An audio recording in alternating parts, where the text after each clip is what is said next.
It's a reality we don't always want to face, but for the third year in a row, European cereal producers are economically in the red, losing up to €500 per hectare. This is a worrying situation that should raise concern well beyond the farming sector. The EU uses 157 million hectares of land for agriculture, of which 98 million are arable land.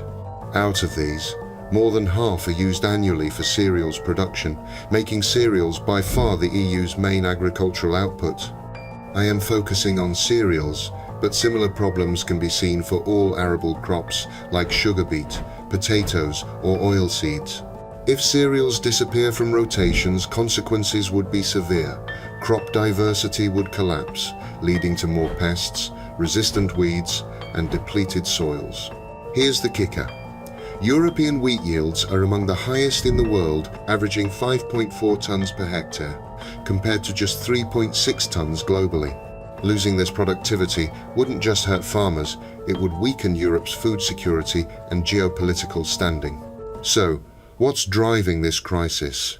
Reasons are numerous, but we can say with a fair degree of certainty that the problem is now structural and linked to a well-known economic concept in agriculture, the scissors effect. Global cereal prices have remained largely unchanged over the past 5 to 7 years.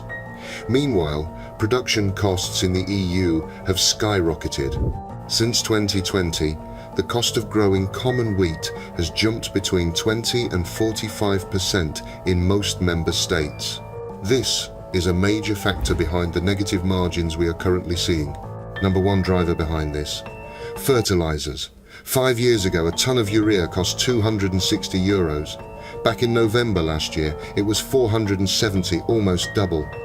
Fertilizers already make up 15 to 30% of production costs, so when their price spikes, it crushes farmers' margins.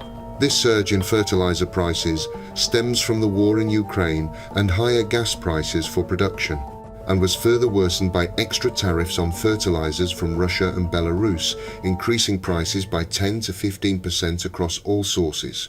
And it is now getting worse. Starting in 2026, the Carbon Border Adjustment Mechanism imposed additional tariffs on imported goods with higher CO2 emissions, including fertilizers.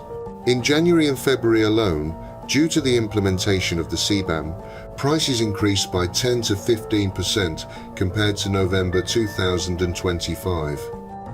A recent study by Rabobank estimates that by 2030, this CO2 levy will increase the price of imported nitrogen fertilizers by 50%, and this was even before the war in Iran. Since then, global gas and fertilizer prices have surged further, with urea nearing €800.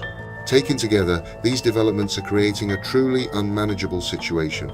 This is why EU farmers are calling for an immediate suspension of the CBAM. In the past, European farmers were able to offset the scissors effect through competitiveness gains and yields.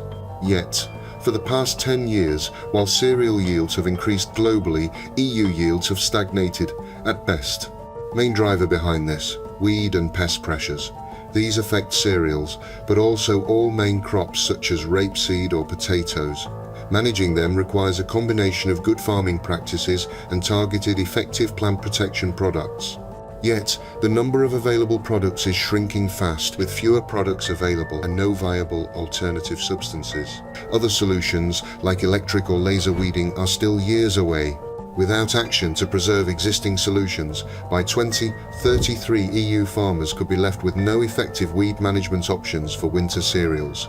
If we don't act now, the future of EU cereals, all other arable crops and the farmers who grow them is at risk, and that's a future none of us can afford.